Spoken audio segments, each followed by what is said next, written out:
மத்திய கிழக்கில் போர் மேகங்கள் சூழ்ந்திருக்கும் நிலையில் இப்போது வெளியாகியுள்ள ஒரு வீடியோ உலக நாடுகளின் ராணுவ நிபுணர்களை தூக்கமிழக்க செய்திருக்கிறது.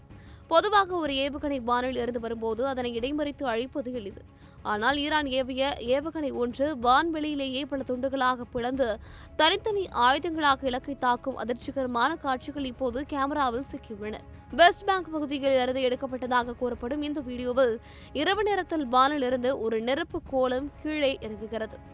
ஆனால் ஒரு குறிப்பிட்ட உயரத்தில் வந்தவுடன் அந்த ஒற்றை ஏவுகணை திடீரென 4-5 பாகங்களாக பிரிந்து ஒவ்வொன்றும் ஒரு திசையில் சீறி பாய்கிறது. இது ஏதோ விபத்து அல்ல, இது ஈரானின் மிக நவீனமான மல்டிபிள் வார்ஹெட் தொழில்நுட்பம்.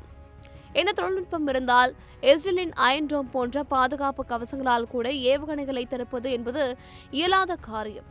காரணம், பாதுகாப்பு கவசம் ஒரு ஏவுகணையை தாக்க முயற்சிக்கும் போது அது பலவாக பிரிந்து வேறொரு திசையில் இலக்கை துல்லியமாக தாக்கிவிடும். இந்த தாக்குதல் வெறும் எச்சரிக்கை மட்டுமல்ல, லெபனான் விவகாரத்தில் ஈரான் விடுத்துள்ள ஒரு பகிரங்க மிரட்டலாகவே பார்க்கப்படுகிறது. இந்த தொழில்நுட்பத்தை பார்த்து அமெரிக்கா மற்றும் இஸ்ரேலிய ராணுவ வட்டாரங்கள் பெரும் அதிர்ச்சியில் ஆழ்ந்துள்ளன. ஒருபுறம் இந்த ஏவுகணை தாக்குதல் என்றால், மறுபுறம் ஈரான் உலக பொருளாதாரத்தின் முதுகெலும்பாக கருதப்படும் ஹோர்முஸ் நீர்சந்தியை முழுமையாக மூடிவிட்டதாக அறிவித்துள்ளது. இதன் மூலம் உலக நாடுகளுக்கான கப்பல் போக்குவரத்து முடங்கும் அபாயம் ஏற்பட்டுள்ளது.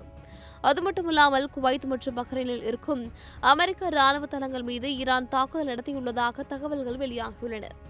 அமெரிக்க அதிபர் டொனால்டு டிரம்ப் பேச்சுவார்த்தைக்கு ஈரான் உடன்படவில்லை என்றால் தாக்குதல்கள் தொடரும் என எச்சரித்திருக்கும் நிலையில் ஈரானின் இந்த நவீன ஆயுத பிரயோகம் போரின் போக்கை எங்கு கொண்டு செல்லும் என்ற அச்சம் எழுந்துள்ளது.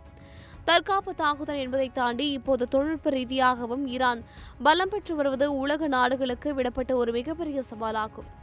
போரின் அடுத்தடுத்த நகர்வுகள் என்னவாக இருக்கும், உலக போர் மூலமா என்பதை பொறுத்திருந்துதான் பார்க்க வேண்டும்.